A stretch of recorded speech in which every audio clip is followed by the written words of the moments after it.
Hey guys, it's Sarah, and today's video is going to be about products I've received in PR that I would buy with my own money and that I would not buy with my own money.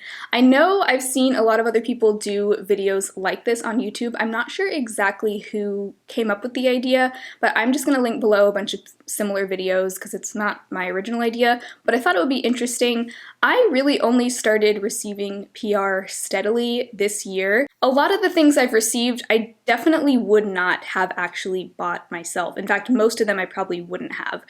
But many of them I discovered because I received them in PR and ended up absolutely loving them. And then others of them I'm glad to have received them and be able to review them on my channel, but they're not necessarily things that I love and wouldn't actually go out and buy with my own money. So the way I'm thinking about this is, okay, if I lost these items, would I feel the need to purchase them? Or would I just be like, that's fine, I don't really miss it. So let's go ahead and get into it. There are definitely more things on the would not buy list than on the would buy list, but let's go ahead and start with the things that I would turn around and purchase if I lost these or if they were stolen or whatever. One item that I received in PR this year that I ended up absolutely falling in love with, and it turned into like my holy grail blush. This is the Clove & Hallow Hydra Tint Serum Blush in the shade Blossom. I've been raving about this all year long. It's just such a great blush. I am wearing this today. If I could only keep one blush, it would be this one. It goes with every look. It's so easy to blend out. It just looks like my skin's natural flush, and it's perfect. It is my perfect blush. 100% if I lost this, I would turn around and buy it immediately. Like, that is how much I love it. So very grateful to have gotten the chance to try this year. I probably never would have tried this if I hadn't gotten it in PR, but boy, am I glad that I did. Another product I received in PR this year was the Urban Decay Lash Freak Mascara. I have already used this up. I love this mascara. Now, like I said, I used it up. I didn't immediately turn around and purchase it just because I have another mascara open right now, and I prefer to only have like one mascara open at a time. But that is a product that I can definitely see myself purchasing in the future. And again, this is an example of something I never would have tried if I'd not received it in PR. I don't buy high-end mascaras. It's kind of just a rule that I stick to. I don't like spending a lot of money on something that I have to replace every like 3 to 6 months, but it is sold in a mini, and I would probably purchase the mini in the future, or if the full size went on sale for maybe like $15-ish, I would buy it if I was in need of a mascara at that moment. So not something I'm going to like need in my life at all times, but it is one of my favorite mascaras that I've tried, and I would be very happy to have it again. Another thing from Urban Decay that I absolutely fell in love with after receiving it in PR is their Stone Vibes palette. What I realized about this palette, and I think the reason why I love it so much. So, do you guys know how I've been saying for years that e.l.f. needs to relaunch their long-lasting lustrous eyeshadow line? I think they're discontinuing that. It's only available in like one shade now, but I had the shade Soiree. I completely used it up. I also completely used up the shade Toast a couple years ago. Amazing eyeshadow formula. It's kind of like a cross between a cream and a powder, and they're very foiled. I promise I'm going somewhere with this. I know that sounds super random, but this shimmer formula reminds me of the e.l.f. long-lasting lustrous eyeshadow formula, and it's like a bunch of shades of that I've been asking for years, and now I have those all in one palette. So that, I think, is why I'm so obsessed with this, because I love that type of formula. It's also kind of similar to like a ColourPop Super Shock shadow, but a little bit chunkier. I know that sounds maybe like a negative quality, but I like that. It's just, they're very textured and foiled and sparkly, and I love just having a bunch of shades of that kind of shadow all in one. So huge fan of this palette. If I lost this, I would buy it again, but I would make sure to get it on sale because I do think $54 is kind of a lot for this. It's only 12 shadows. It's like $5 more than most of their Naked palettes, and I just feel like the full price is a little steep, but I would definitely purchase it again just on sale, but I would need to replace it if I lost it for sure. Another item that I would definitely buy with my own money if I lost it, maybe not right away because I do have a lot of glosses in my collection already, But the Bite Yay Sayer gloss, I have the shade Sugar Drizzle. I love the packaging of this. I feel like this packaging, you either love it or you hate it. I personally love it, and I think that all glosses should be in this type of packaging. Number one, it's very sanitary. The thing that I don't like about most glosses is that it usually has a doe foot applicator that you're dipping back and forth over and over again. If you are topping a lipstick with that gloss, some of that lipstick is going to get on the applicator, then it's going to go back in the tube. Over time, perhaps compromising the formula or the color of your lip gloss. So I love that that's not an issue here. So this has a sort of silicone feeling plastic tip. You can easily wipe this clean, very sanitary. If you don't like applying it straight from the applicator, you can also use your finger. But I actually like applying it just with the applicator. The other thing I love about this is that I'm going to be able to get every last drop out of here, whereas with most lip glosses, it's very hard to do that. Once you get low, you have to kind of take the stopper out, and then it gets super messy and gloopy, and you're left with this kind of gross backwash, for lack of a better term, of all of the like germs and dead skin and remnants of various lipsticks that are all stuck in the bottom of your lip gloss tube. I feel like in the age of COVID, I'm very drawn to more sanitary type products like this. So in love with the packaging. Okay, so that's out of the way. I also I don't necessarily think that the formula of the gloss is anything that special. I feel like most glosses I like. There are very few lip gloss formulas that I haven't liked. They're all kind of the same to me, but it is a beautiful formula. It is meant to be a plumping gloss, but it doesn't tingle or burn like some plumping glosses do, so I appreciate that. But it does kind of just like smooth out your lips, and I think just because it's a gloss, it's going to give your lips a little bit of a plumping effect. I also don't own a clear gloss, so I really like having this in my collection. It is clear, but it does have these kind of very subtle gold flecks of shimmer in it that don't look very obvious on your lips. Like, I'm not a fan of very frosty, sparkly lip products, but they're just subtle enough that they just give your lips a little bit of extra shine, but it doesn't look tacky like kids play makeup. So I love this gloss. If I lost it, I would definitely put it back on my wish list and kind of wait for it to go on sale once again, because it's kind of pricey for a gloss. But if I lost my entire lip gloss collection, I'd probably just buy like a couple of shades of this and call it a day. The only other thing on my list of products that I would buy again, and then we'll get into the would not buy list, which is much longer. These are the Ofra Flexi Slick lipsticks. So this is meant to be a cross between a liquid lipstick and a gloss, and it ends up being just a very nice kind of satin finish lipstick. Very comfortable. I probably wouldn't buy all 3 shades. I'd probably just buy like 1 or 2 shades if I lost these. Once again, I would wait for them to go on sale, like I do with pretty much everything. I rarely buy makeup at full price unless it's already like a very inexpensive drugstore product. But this is a wonderful formula. Even though it doesn't like set down and it's not completely transfer proof, the staying power is amazing. Especially impressed with the bold shades, because you would think, you know, these are so bold, it doesn't sound like a good idea to wear such a bold color in kind of a non-transfer proof formula, but there's something about this formula that it holds onto your lips even through eating and drinking. It stays on for hours. It doesn't drift out of my lip line somehow. I don't know how they do it, but it's just a great formula, very comfortable. And I think if you're looking for a nice long-wearing lipstick, but you're not a fan of the very drying liquid lipsticks, these are a great option. This is their Flex With It set, and it has a nude, kind of a purpley berry, and a red.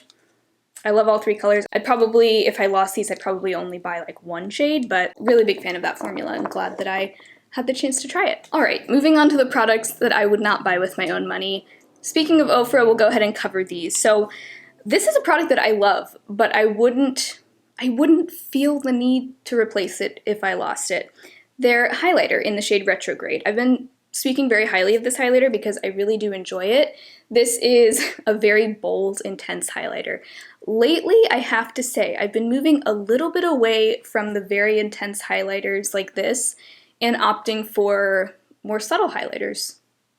I think it's because my skin has been a little more textured lately than it used to be. Back when I had much smoother, breakout-free skin, I could get away with very intense highlighters and a lot just heavier cheek products in general. Lately, I've been adjusting my technique a little bit to just be a little more subtle with the cheek products, including with the highlighters. Not that I don't still love a very intense highlighter from time to time. I do think this is a great formula if that is what you're looking for. But if I lost this right now, I probably wouldn't go out and replace it. I do like having this unique kind of lavender color in my collection, and I think I'd miss it a little bit, but not enough that I'd want to go and spend $30-something on a new one. Another thing from Ofra that I wouldn't buy again, I gave this a pretty negative review, their Symphony palette.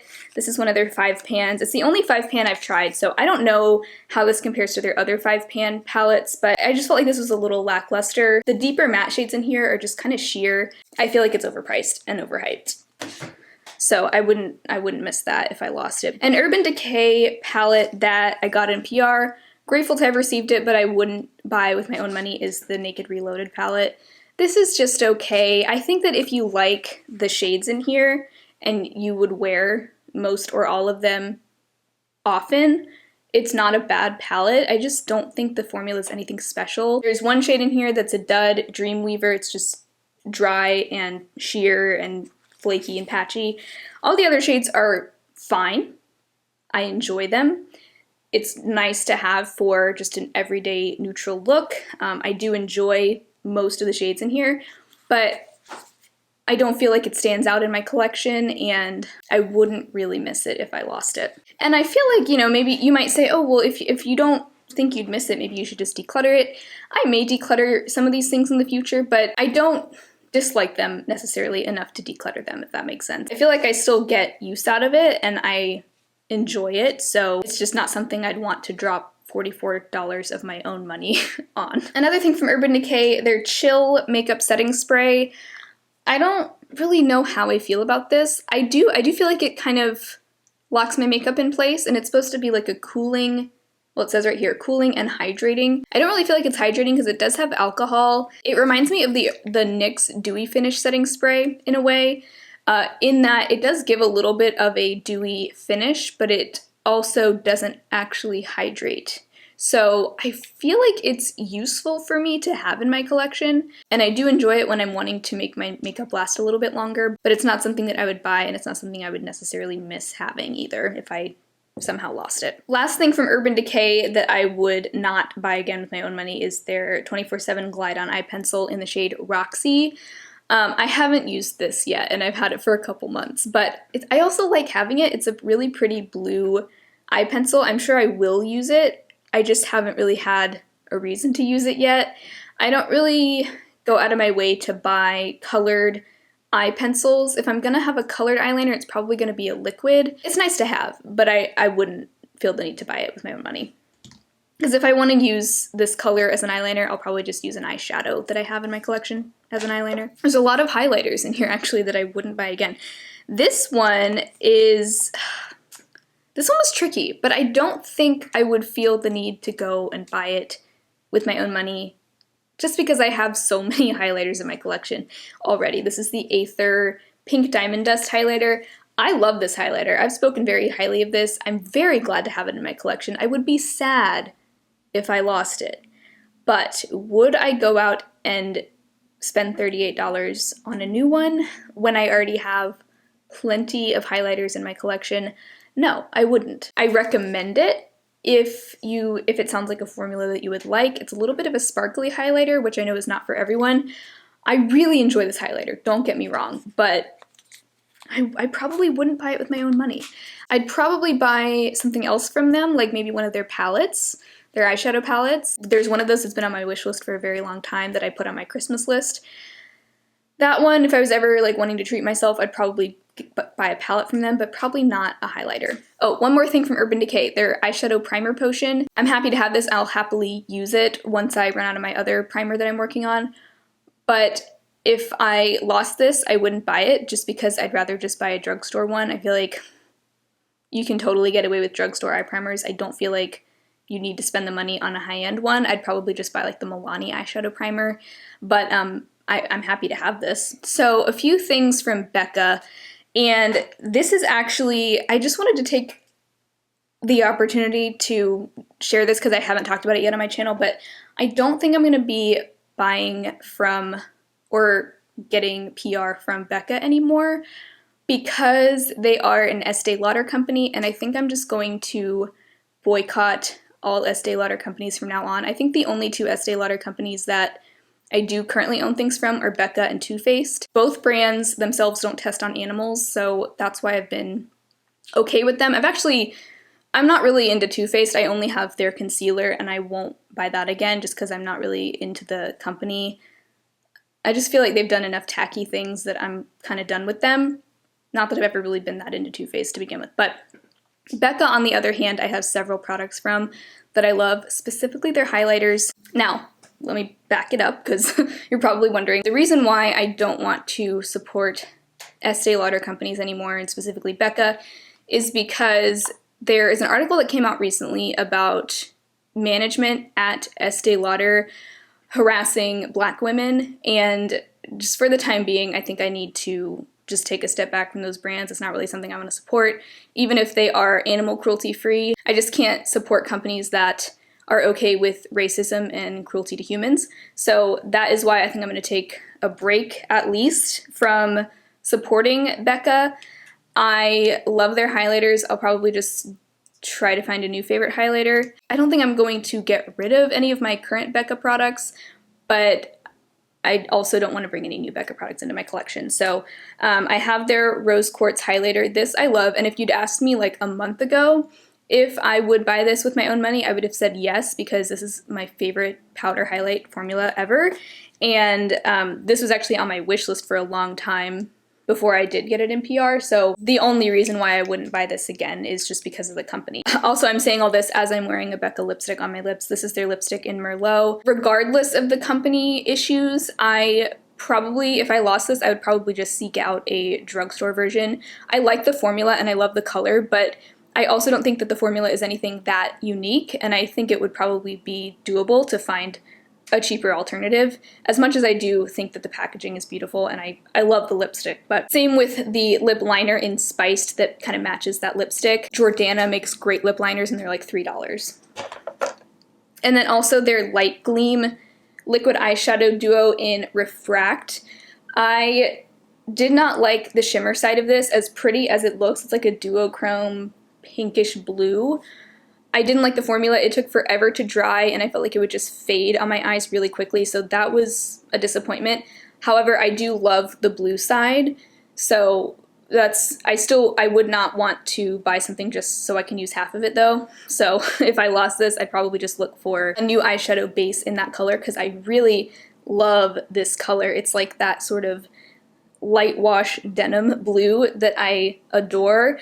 The other day I wore this as a winged liner with like a peachy eyeshadow. That is my favorite eye look that I've done in a very long time. I love that color so much, but once again, I wouldn't buy this just for that. And if you want to know more about the Estee Lauder situation, I'll link an article down below so you can read more into it if you would like to. The last few things are actually from Clove & Hallow, so I mentioned how much I love the blush. I would absolutely buy this again. These three things I would not run out and repurchase if I lost them.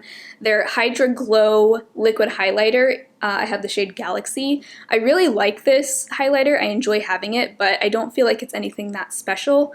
I have other highlighters, once again, in my collection that I would be fine with using instead of this, so I wouldn't buy this again, but it is pretty. It's not a bad product. Also, two lip products from them. Their liquid lipstick in Fiesta. This is a beautiful, bright, warm red. I enjoy this. I don't feel like this liquid lipstick formula is anything that special. It's definitely one of those kind of transfer proof ones that can be a tad drying. It can kind of wear off in a line like a lot of liquid lipsticks do. I still like wearing liquid lipsticks, and I still like having this in my collection because it's a pretty color and I just love red lipstick, but I wouldn't run out and buy that. I feel like I could probably find like a Jordana one that I would like just as much that's cheaper. And also their lip gloss in the shade Angelic. I really enjoy this gloss. It's like a nude pink. Really nice formula. It's not super shiny, if that makes sense. It's almost just like a cushiony lip color. I don't know. It's very comfortable, very pretty. I do enjoy it a lot, but I have other nude pinks in my collection, so if I lost this, I don't think I would really miss it, even though I like it. which is the case with a lot of the things on this list. So that is how I feel about a lot of the PR products I received this year. I hope it was helpful, maybe gave you a better idea of which ones I really would buy with my own money. I'm of course grateful to have received all of these things and be able to review them for you on my channel. So I hope this video was helpful. If you enjoyed it, definitely make sure to give it a thumbs up and subscribe to my channel. I'd love to see you again very soon, and hopefully I will see you tomorrow in my next video.